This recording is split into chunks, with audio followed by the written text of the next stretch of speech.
ಎಲ್ಲರಿಗೂ ನಮಸ್ಕಾರಗಳು. ಬೀಳ್ಕೊಡುಗೆ ಭಾಷಣ. ಈ ಭಾಷಣ ಇಷ್ಟ ಆಗಿದ್ದಲ್ಲಿ ವಿಡಿಯೋಗೆ ಒಂದು ಲೈಕ್ ಮಾಡಿ, ಶೇರ್ ಮಾಡಿ, ಸಬ್ಸ್ಕ್ರೈಬ್ ಮಾಡಿ. ವಿದ್ಯಾರ್ಥಿಗಳ ಬೀಳ್ಕೊಡುಗೆಯ ಸಮಾರಂಭದಲ್ಲಿ ವಿದ್ಯಾರ್ಥಿಗಳು ತಮ್ಮ ಅನಿಸಿಕೆಗಳನ್ನು ಯಾವ ರೀತಿ ಹೇಳಬೇಕು ಎಂಬುದು ಈ ವಿಡಿಯೋದಲ್ಲಿ ತಿಳಿಸಿಕೊಡಲಾಗಿದೆ. ನಿಮಗೂ ಕೂಡ ಈ ವಿಡಿಯೋ ಇಷ್ಟ ಆಗಿದ್ದಲ್ಲಿ ವಿಡಿಯೋಗೆ ಒಂದು ಲೈಕ್ ಮಾಡಿ, ಶೇರ್ ಮಾಡಿ, ಸಬ್ಸ್ಕ್ರೈಬ್ ಮಾಡಿ. ವೇದಿಕೆ ಮೇಲೆ ಆಸೀನರಾಗಿರುವ ಅಧ್ಯಕ್ಷರೇ, ಅತಿಥಿಗಳೇ ಹಾಗೂ ನನ್ನ ಪ್ರೀತಿಯ ಗುರುವೃಂದದವರೇ ಹಾಗೂ ನನ್ನ ಆತ್ಮೀಯ ಸ್ನೇಹಿತರೆ ಹಾಗೂ ನನ್ನ ಸಹೋದರ ಸಹೋದರಿಯರೇ, ಎಲ್ಲರಿಗೂ ನನ್ನ ನಮಸ್ಕಾರಗಳು. ವೇದಿಕೆ ಮೇಲೆ ಆಸೀನರಾಗಿರುವ ಅಧ್ಯಕ್ಷರೇ, ಅತಿಥಿಗಳೇ ಹಾಗೂ ನನ್ನ ಪ್ರೀತಿಯ ಗುರುವೃಂದದವರೇ ಹಾಗೂ ನನ್ನ ಆತ್ಮೀಯ ಸ್ನೇಹಿತರೆ ಹಾಗೂ ನನ್ನ ಸಹೋದರ ಸಹೋದರಿಯರೇ, ಎಲ್ಲರಿಗೂ ನನ್ನ ನಮಸ್ಕಾರಗಳು. ಪೂಜ್ಯ ಗುರುಗಳಿಗೆ ವಂದಿಸುತ್ತಾ ಈ ಒಂದು ಸಮಾರಂಭದಲ್ಲಿ ನನ್ನ ಅನಿಸಿಕೆಗಳನ್ನು ನಿಮ್ಮೊಂದಿಗೆ ಹೇಳುತ್ತೇನೆ. ನಮಗೆಲ್ಲ ನೀವು ಪಾಠಗಳು, ನೀತಿ ಬೋಧನೆಗಳು, ಜೀವನದ ಬಗ್ಗೆ ಹೇಳಿದ ಸತ್ಯ ಘಟನೆಗಳು ನಮ್ಮ ಸರ್ವಾಂಗೀಣ ಅಭಿವೃದ್ಧಿಗೆ ದಾರಿದೀಪವಾಗಿದ್ದಂತೆ ನನ್ನ ಎಲ್ಲ ಶಿಕ್ಷಕರಿಗೂ ನನ್ನ 100 ನಮಸ್ಕಾರಗಳು.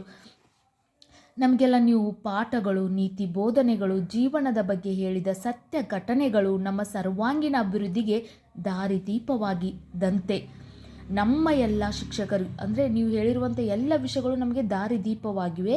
ನನ್ನ ಎಲ್ಲ ಶಿಕ್ಷಕರಿಗೂ ನನ್ನ 100 ನಮಸ್ಕಾರಗಳು. ನನ್ನ ಎಲ್ಲ ಶಿಕ್ಷಕರು ನಮ್ಮನ್ನು ಮಕ್ಕಳಂತೆ ಕಾಳಜಿಯಿಂದ ನಮಗೆ ಸರ್ವವನ್ನೂ ತಿಳಿಸಿದ್ದಾರೆ. ನಮ್ಮ ಪೋಷಕರು ನಮ್ಮ ಬಾಲ್ಯದ ವರ್ಷಗಳ ಮೇಲೆ ಪ್ರಭಾವ ಬೀರುವಂತೆ ನಮ್ಮ ಶಿಕ್ಷಕರು ನಾವು ಬಯಸುವ ರೀತಿಯಾಗಿ ನಮ್ಮನ್ನು ರೂಪಿಸಲು ಸಹಾಯ ಮಾಡುತ್ತಾರೆ. ನಮ್ಮ ಶಿಕ್ಷಕರು ನಮ್ಮ ಮೇಲೆ ಉತ್ತಮ ಪ್ರಭಾವ ಬೀರಿದ್ದಾರೆ. ನಾವು ತಪ್ಪು ಮಾಡಿದಾಗ ನಮ್ಮ ಶಿಕ್ಷಕರು ನಮಗೆ ಪಾಠ ಕಲಿಸುತ್ತಾರೆ. ನಮ್ಮ ತಪ್ಪಿನ ಅರಿವನ್ನು ಸಹ ನಮಗೆ ಮಾಡುತ್ತಾರೆ. ನಮಗೆ ನಮ್ಮ ಶಾಲೆ ಎಂದರೆ ತುಂಬ ಇಷ್ಟ. ಉತ್ತಮ ಶಿಕ್ಷಣದ ಜೊತೆಗೆ ಸಾಕಷ್ಟು ಜೀವನಾನುಭವವನ್ನು ಕಲಿತುಕೊಂಡಿದ್ದೇನೆ. ನಾನು ನಿಮ್ಮೊಂದಿಗೆ ಕೆಲವು ಸಂತೋಷದ ಕ್ಷಣಗಳನ್ನು ಹಂಚಿಕೊಳ್ಳಲು ಬಯಸುತ್ತೇನೆ. ನಮ್ಮ ಶಿಕ್ಷಕರು ನಮ್ಮ ಮೇಲೆ ಉತ್ತಮ ಪ್ರಭಾವ ಬೀರಿದ್ದಾರೆ. ನಾವು ತಪ್ಪು ಮಾಡಿದಾಗ ನಮ್ಮ ಶಿಕ್ಷಕರು ನಮಗೆ ಪಾಠ ಕಲಿಸುತ್ತಾರೆ. ನಮ್ಮ ತಪ್ಪಿನ ಅರಿವನ್ನು ಸಹ ನಮಗೆ ಮಾಡುತ್ತಾರೆ. ನಮಗೆ ನಮ್ಮ ಶಾಲೆ ಎಂದರೆ ತುಂಬ ಇಷ್ಟ. ಉತ್ತಮ ಶಿಕ್ಷಣದ ಜೊತೆಗೆ ಸಾಕಷ್ಟು ಜೀವನಾನುಭವವನ್ನು ಕಲಿತುಕೊಂಡಿದ್ದೇನೆ. ನಾನು ನಿಮ್ಮೊಂದಿಗೆ ಕೆಲವು ಸಂತೋಷದ ಕ್ಷಣಗಳನ್ನು ಹಂಚಿಕೊಳ್ಳಲು ಬಯಸುತ್ತೇನೆ. ಶಿಕ್ಷಕರು ನಮಗೆ ಕಪಾಳ ಮೋಕ್ಷ ಮಾಡುತ್ತಾರೆ, ಶಿಕ್ಷೆ ನೀಡುತ್ತಾರೆ. ಆದರೆ ಅವರು ಏನೇ ಮಾಡಿದರೂ ನಮಗಾಗಿ ಮಾಡಿದ್ದಾರೆ. ಆದ್ದರಿಂದ ಶಿಕ್ಷಕ ಎಂದರೆ 2ನೇ ತಾಯಿ ಇದ್ದಂತೆ. ಶಿಕ್ಷಕರು ನಮಗೆ ಕಪಾಳ ಮೋಕ್ಷ ಮಾಡುತ್ತಾರೆ, ಶಿಕ್ಷೆ ನೀಡುತ್ತಾರೆ. ಆದರೆ ಅವರು ಏನೇ ಮಾಡಿದರೂ ನಮಗಾಗಿ ಮಾಡಿದ್ದಾರೆ. ಆದ್ದರಿಂದ ಶಿಕ್ಷಕ ಎಂದರೆ 2ನೇ ತಾಯಿ ಇದ್ದಂತೆ. ಅಜ್ಞಾನ ಎಂಬ ಕತ್ತಲೆಯಿಂದ ಸುಜ್ಞಾನ ಎಂಬ ಬೆಳಕಿನೆಡೆಗೆ ಕರೆದುಕೊಂಡು ಹೋಗುವನೇ ಗುರು ಅಂತ ನನ್ನ ಗುರುಗಳಿಗೆ ನನ್ನ ಧನ್ಯವಾದಗಳು.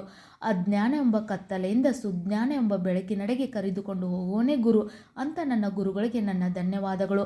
ಹಾಗೂ ನನ್ನ ಪ್ರೀತಿಯ ಸ್ನೇಹಿತರಿಗೂ ನನ್ನ ಹೃದಯದಿಂದ ಧನ್ಯವಾದಗಳು.